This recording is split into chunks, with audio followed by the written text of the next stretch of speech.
Okay, so illustration that we have here. So so we have a very short one. It's just for us to determine what the tax base is, determine what the carrying amount, sorry, the amount of the temporary difference, and also if the temporary difference will lead to deferred tax asset or a deferred tax liability. Now, this question is just an illustration to it's just an illustration to guide us using this summary that we have here on the board. Now,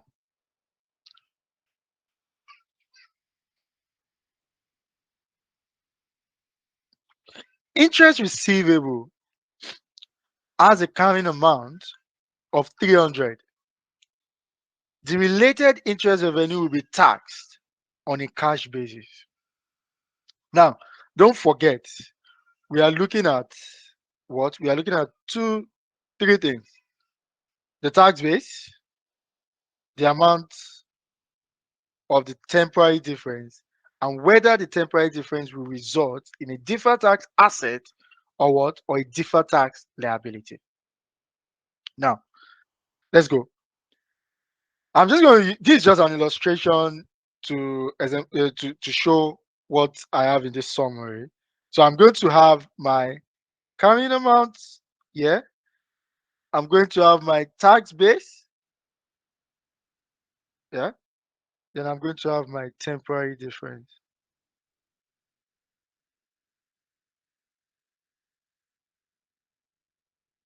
Right.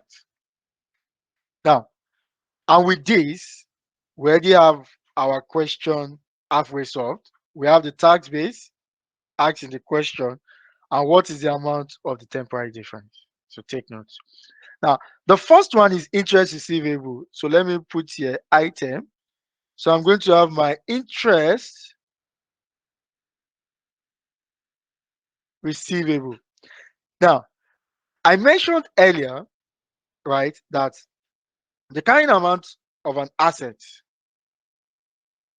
or the carrying amount of a liability is the book value. Pretty straightforward. What is the carrying amount? We're told in the question. So the carrying amount is 300. Now, then the tax base. Now, before I look at the tax base, let's not forget that we have a short summary of what a tax base of an asset is. So I'll quickly go back to that so that we can look at it. We said the tax base of an asset that is PP and the tax base of an asset that is not PP, which is the other asset. Now let's go back to the question. Interest receivable is what? Interest receivable is an asset, right? Interest receivable is an asset. We agree to that. Now, but based on the summary we have here, we said the tax base of an asset that is PPE and the tax base of an asset that is other asset. Now, looking at that, interest receivable falls under this other asset. And we said, for example, I even have it here as interest receivable. We said it is the carrying amount of that asset less the amount that will be taxable in the future. I'll go back to the question now. So let's have our workings here for ease. Please take note. So I'll look at tax base of the interest receivable. What did we say? We said is the carrying amount. I know what the carrying amount is, 300 minus. Now, don't forget it's an asset, so it is the amount that will be taxable in the future.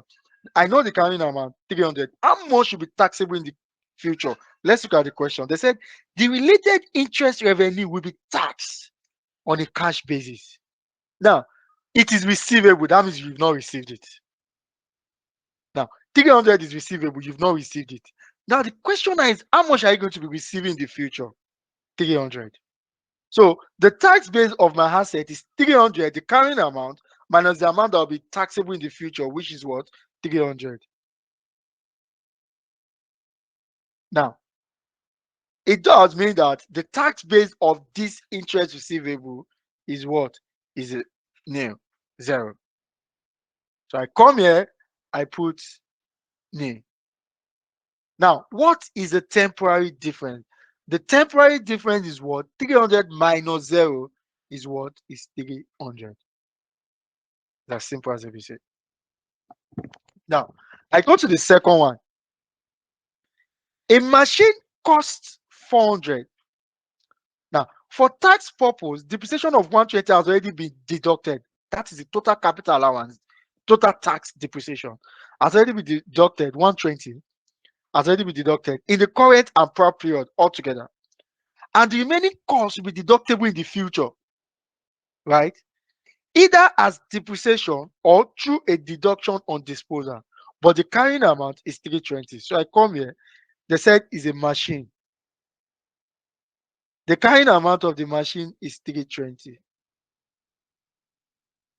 Right. Now, what is the tax base? Let's come back here.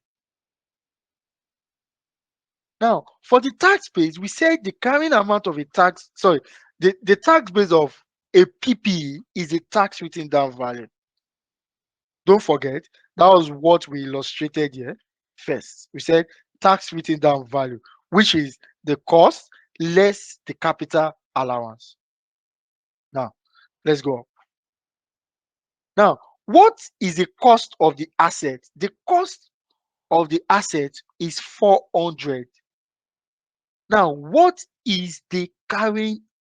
So, what is the capital allowance or the tax depreciation? We're told here, they said for tax purpose, depreciation of 120 has been deducted, right? Has been deducted in current and prior period, which means that 120 is the total capital allowance or the tax depreciation. And don't forget, here we said cost less capital allowance. So, which is the tax capital allowance is the same thing as the tax depreciation. Now, 400 minus 120 will give us what? Will give us 280. 400 minus 120 will give us 280. I come here, I put 280. 320 minus 280 is going to give me what? 40. That is my what? That is my temporary difference. Simple. I promise you, deferred tax shouldn't be a problem after watching this video. Now, the next one is current liability. We've looked at two assets now. Current liabilities include accrued expenses.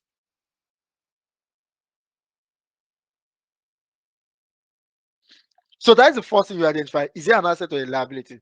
Now, accrued expenses is a liability. With a carrying amount of 100, pretty straightforward. Just put that as carrying amount.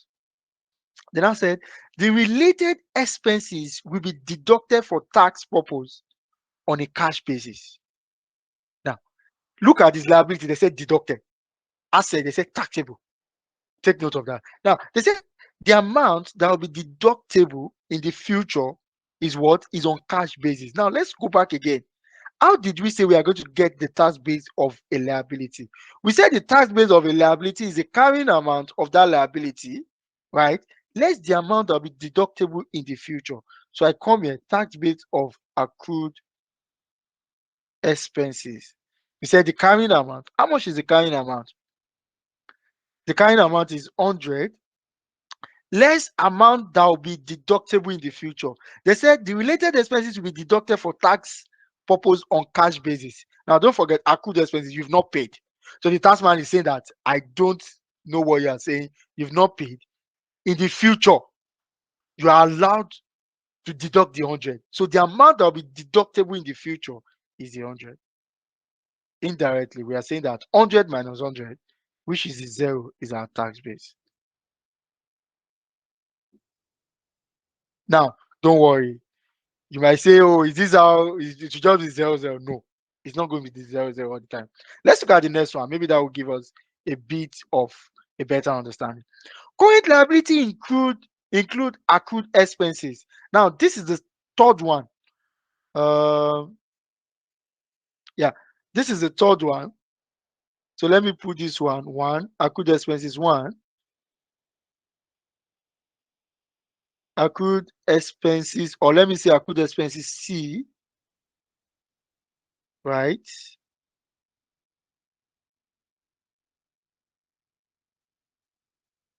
Accrued expenses C and accrued expenses D. Now, current liability include accrued expenses with the carrying amount of 100, pretty straightforward.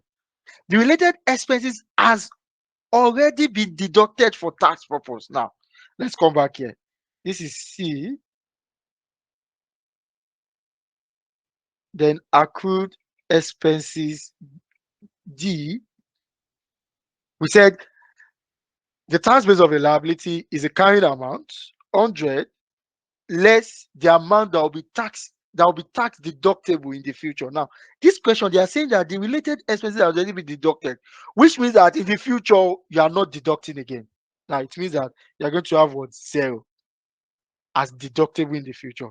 It means that the tax base of such is what, is 100. Now, it's simple because you've already deducted it for tax purpose. It means that in the future there's nothing to deduct again. There's no temporary difference. That is why my temporary difference here is going to be what? Nil. It's as simple as that. You just need to understand what the examiner is saying at each point. The examiner is your guide. This is just a summary. The examiner is what? Is your guide. Or let me say, yeah, these are just a summary, but the examiner is what? Is your guide. Now, the next one, which is DE, now, is dividend receivable.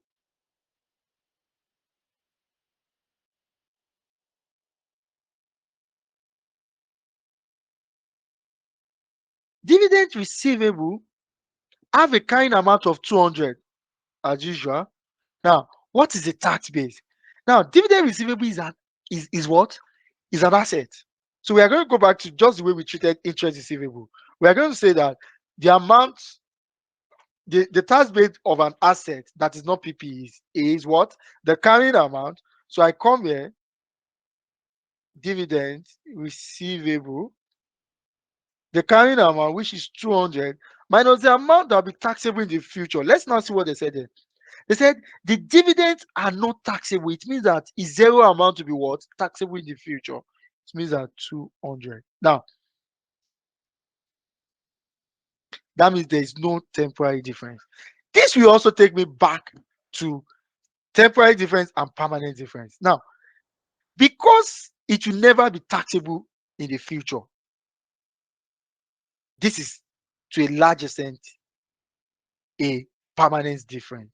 And that is why you can see under the temporary difference, we are still arriving at what? At nil.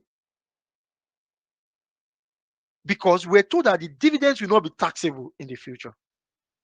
Simple as ABC. Now, we've done the first bit, which is what is the tax base. The next bit, which is the amount of temporary difference. We've done that, 300, 400. Now, the next one we are asked to do is will whether the temporary difference will result in deferred tax asset or liability. Now, let's go back to our summary. We've identified the first one, interest receivable. We've identified it as what? We've identified the interest receivable, right, as an asset. And we can see from this that the carrying amount of the asset, right, is greater than the tax base by 300, which is the temporary difference. Now, what did we say that will lead to? We said it will lead to what? Taxable temporary difference.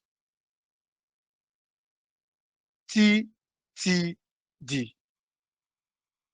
Because the carrying amount of that asset, 300, is greater than the tax base, 0. Now, what does this lead us to?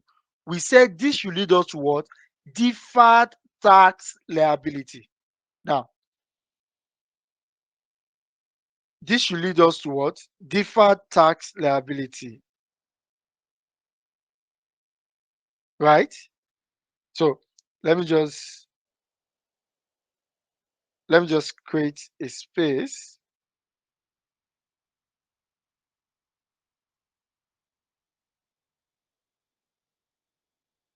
Let me just create a space. Yeah. So let me create a space here. Or better still, for us to just be okay with that, let's just leave it the way it is. Now, we said just follow what I say. Interest receivable, which is an asset, the carrying amount based on what we have here. Let's move back to saying the carrying amount based on what we have here. The carrying amount of this asset, interest receivable, is greater than the tax base 0. 300 is greater than 0. We said it will lead us to taxable temporary difference. And whenever you have taxable temporary difference, note that it will lead to what? Future tax, which is deferred tax liability. Now, machine 320. The machine, which is a PPE, property, plant, and equipment, which is still the same thing as the asset, is greater than the current amount of this asset is greater than the tax base of the same asset, is going to lead to what? Taxable temporary difference, which will lead to what? Deferred tax liability. Finally, or not finally, for the next one, which is the accrued expenses, this is a liability now. Now, the carrying amount of the liability is also greater than the tax base. Automatically, you should know that is the opposite of the carrying amount of an asset is greater than the tax base of an asset. Now, this will lead to what? Deductible temporary difference that will lead to deferred tax assets. Take note, it will lead to what? Deferred tax assets. Then for these other two, no, nothing to do because there's no temporary difference. So that means there's neither deferred tax asset nor deferred tax liability. It's as simple as that. Very simple and straightforward. Please, if you have any question on this, just feel free to let me know.